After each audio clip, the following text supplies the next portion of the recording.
Continuamos aquí en el rumbo de la mañana, que es el rumbo del país. Y tenemos el placer de recibir al vicepresidente de la República, el doctor Jaime David Fernández Mirabal. Bienvenido, doctor, buenos días. Sí, buenos días a ustedes y buenos días a todos los oyentes. Muchas gracias de poder compartir con ustedes. Doctor, nosotros hemos visto unas declaraciones de usted sobre el tema de la eventual reforma fiscal en la que se embarcaría el gobierno de cara al presupuesto del año que viene, objetándola. Quisiéramos que nos amplíe esas declaraciones para los oyentes de Rumbo de la Mañana. Mire, lo primero es que el presidente de la República dijo a raíz de que tomó posesión en agosto del año pasado que el país no necesitaba más reforma fiscal, sino una mejor administración de los recursos existentes. Creo que a partir de ahí, él mismo inhabilitó la posibilidad de algunas reformas que pudieran enderezar lo que ellos consideran algunos déficits. Pero por sobre todo, después de una pandemia como la que hemos vivido, después de unos sacrificios, el momento no es adecuado para una reforma fiscal. Y eso lo deben saber ellos. Además, creo que por sobre todo, poner más impuestos en este momento a la población no es como lo más conveniente para lograr mantener la estabilidad económica y política y la paz social, que es muy importante. Yo quiero, y no lo quiero decir porque estoy en la oposición, porque nosotros somos un partido que ha estado en el Estado 20 años administrando el gobierno con estabilidad económica y política. Lo quiero decir porque cuando yo era senador en el año 1992, que el presidente Balaguer presentó una reforma fiscal, en ese momento, cuando estaba, creo que Luis Toral en el Banco Central en ese entonces, nosotros que estábamos en una oposición política radical, con aquella consigna de que se vaya allá al doctor Balaguer, al fin y al cabo votamos por esa reforma fiscal porque Juan Bosch dijo que los intereses de la estabilidad de la nación estaban por encima de las coyunturas. O sea, nosotros siempre hemos tenido una posición coherente y responsable. Ahora, en este momento, creemos que no es conveniente plantear una reforma fiscal. Doctor, creo que es conveniente mostrar una capacidad de evitar las grandes fraudes, los grandes escapes que hay a nivel de la recaudación tributaria. Doctor, una pregunta. Sí. Usted señalaba que, y en efecto es así, que el hoy presidente, candidato en aquel entonces, Luis Abinader, señalaba que no había necesidad de hacer una reforma fiscal. Pero eso fue incluso antes del COVID y ya luego la pregunta, los desafíos que implica el COVID para todas las finanzas públicas de todos los países desbordan la capacidad de ejecución del gasto. Sin ir más lejos, otro de los titulares que tenemos en los periódicos es que en Estados Unidos le van a poner un 600% de impuesto al tabaco porque están cuadrando cuentas también. Entonces le pregunto, frente a los desafíos de buscar recursos y la imposibilidad de gestionar estos recursos a través de un mayor endeudamiento externo, la realidad es que la vía de una reforma no solamente es necesaria, sino que es un mandato de la Estrategia Nacional de Desarrollo. Bueno, sobre todo voy a decirle que las declaraciones del presidente fueron inclusive posterior. No estoy hablando de cuando era candidato. Ya siendo presidente, en su propio discurso, dijo que lo que se necesitaba era una mejor administración de los recursos. Eso ya claro, no es que eso hablaba ya el presidente. Yeah. Ahora, si es que él ahora ha comprobado que la administración, por buena que es, no le da, ya esos son sus planteamientos. Ahora el momento, el timing, como dicen los americanos, no es para poner más impuestos. Creo que hay que recordar la experiencia de Jorge Blanco, que se la pasó criticando todo el tiempo a don Antonio Guzmán, cuando tomaron el control en el 82, por populismo no hicieron lo que debían hacer y después quisieron hacerlo 2 años después y por eso la poblaba. Creo que ya el COVID estaba, ya los déficits estaban cuando se tomó el gobierno y eso se ha ido agudizando, eso es la verdad. Pero tienen que dar más muestra a la población primero de que tienen un orden Y la realidad es que la población, incluyendo dentro los que votaron del PRM, sienten que no hay una claridad. No estoy diciendo si haya corrupción o no, sino no hay claridad de hacia dónde va la inversión en la República Dominicana. Y el reto que tiene el PRM es, si bien ellos dicen que corregir todos los robos que nosotros teníamos, el reto que ellos tienen ahora es mantener la estabilidad económica y política y la paz social que el PLD garantizó en 20 años de gobierno. Jaime David, hay un problema. En este momento hay un reconocimiento de un desafío de la realidad. Menos ingresos como efecto del impacto del virus y aumento del gasto del gobierno. Tiene dos caminos: más préstamos o impuestos. Y de hecho le ha hecho una oferta a usted y a toda la oposición de 12 reformas. Es decir, el ambiente es para que predomine la cooperación.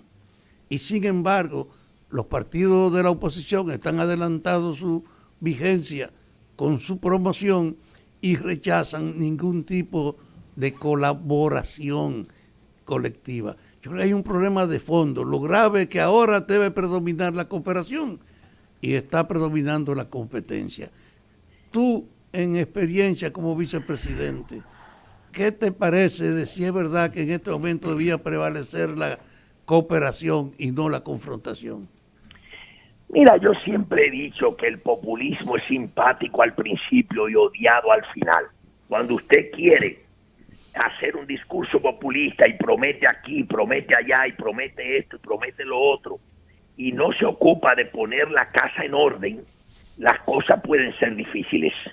Y creo que de alguna manera siempre es posible el diálogo, pero hay un nivel de desconfianza de la sociedad en general, en la clase política, en la administración y todo, y una situación de déficit grande que la gente se pregunta, ¿y todos los préstamos que han tomado hasta ahora en esta etapa de emergencia, a dónde han ido? ¿Qué hueco es el que han tapado y qué hueco es el que han abierto? Esa es la realidad. Por eso es que hablo del timing, del tiempo preciso. En este momento no es un buen momento para plantear una reforma fiscal. Doctor, pero esa es la realidad. El problema es que el timing nunca será el propuesto. Tenemos 8 reformas evadiendo la gran reforma. 8 parches evadiendo la gran reforma. Y bueno, claro, hay un costo político, y es perfectamente razonable, pero aquí también hay que contextualizarlo dentro de o usar las muletillas, también le puedo dejar eso, o sea, de usar el mandato de una ley que creó el propio PLD, de ordenaba hacer un pacto que no se hizo en el 2015, se hizo un parche. Entonces, de parche en parche, la balsa como que ya tiene mucho parchecito puesto. Creo que aprovecho qué buena memoria para recordar que nosotros abogamos el pacto eléctrico, el gobierno, el PRM no lo quiso firmar y nosotros con mucha responsabilidad, ahora ellos en el gobierno, nosotros lo firmamos. Correcto. El pacto eléctrico, o sea, en realidad, y el pacto fiscal que ellos propusieron debieron discutirlo desde que llegaron.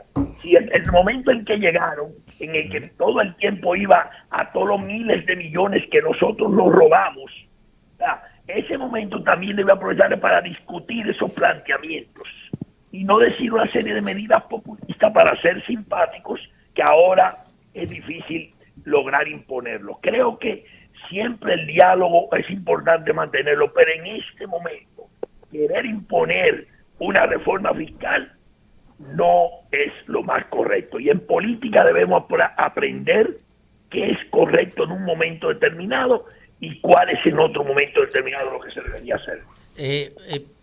Jaime David, ¿el gobierno puede manejarse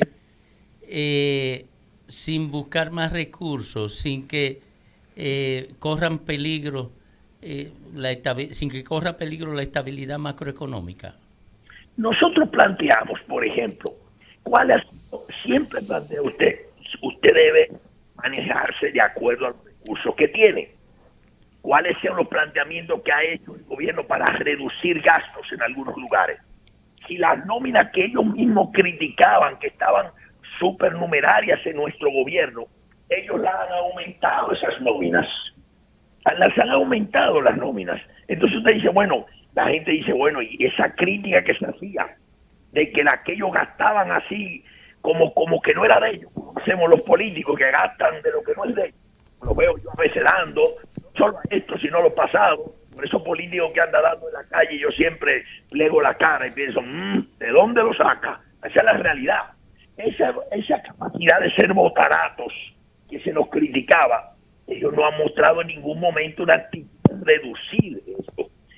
Y que le digo, hay una desconfianza en la sociedad respecto a las ejecutorias, porque no es uno ni dos los dirigentes del propio PRM que yo escucho cuestionando y a dónde están invirtiendo todo lo que han tomado prestado hasta ahora, que muchos criticaba, pero yo a veces no critico mucho porque pienso es difícil manejarse en una situación como esta, pero plantear la reforma fiscal en este momento que se le va a cotillar a la clase media y a los de abajo, creo que no es lo más conveniente. Lo vuelvo a reiterarlo con un sentido de responsabilidad, sin querer ser populista en este caso. Jaime, yo te quiero decir una cosa. Sí. Hay 12 propuestas de reforma y además ha aparecido el problema de la reforma fiscal. Con relación a las otras propuestas de reforma, ¿cuál es tu visión? Bueno, yo creo que hay que seguir discutiendo. Siempre es posible discutiendo, inclusive la reforma fiscal, todo se puede discutir. Estamos hablando del momento en que se quiere aplicar. O sea, hoy otra reforma que se plantea, pero todos sabemos que en política se abrió ese diálogo para poder justificar la reforma que está, como decía Juan Bosch, en política hay lo que se ve y lo que no se ve. Y aquí lo que no se ve es más grande que lo que se ve. O sea, como quiera se iba a plantear el tema de la reforma fiscal.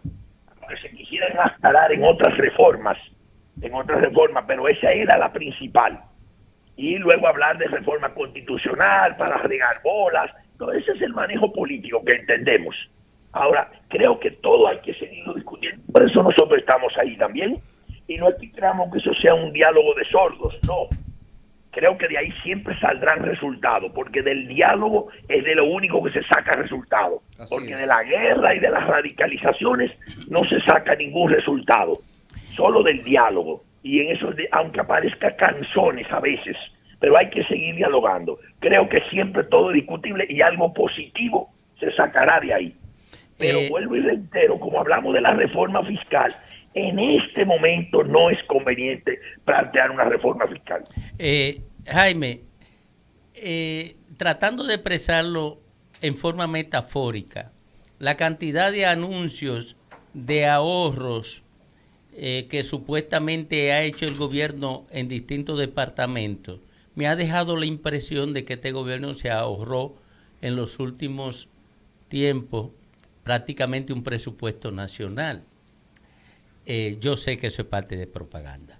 Ahora bien, en conclusión, lo que considera Jaime David Fernández Mirabal es que el gobierno debe reducir el déficit a partir del ahorro. Mire lo que le quiero decir, todos hemos visto las cifras del Banco Central y cómo se ha ido recuperando la economía aceleradamente, cómo se ha ido, porque la parte de la estabilidad económica va bastante, aunque la inflación se ha llevado un poco de esa estabilidad, pero en general las políticas económicas macro se han aumentado. El turismo se ha recuperado al 100% de acuerdo a las estadísticas. El sector de la inversión extranjera está muy superior a lo que era anteriormente, de acuerdo a las estadísticas. Entonces, cuando la economía crece, significa que habrá más ingresos para el Estado si hay una buena capacidad fiscal de recaudación. Lo que debe hacer es aumentarla, y yo veo que aduana dice que ha recogido más dinero, y veo que impuesto interno dice que ha recogido más dinero.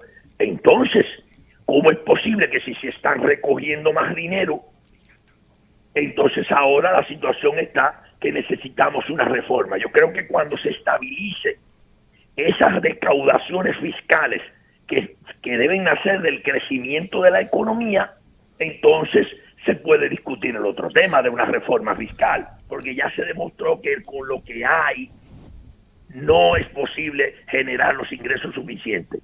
Pero si no se demuestra que esas recaudaciones van al ritmo del crecimiento de la economía, entonces de alguna manera entramos en dudas.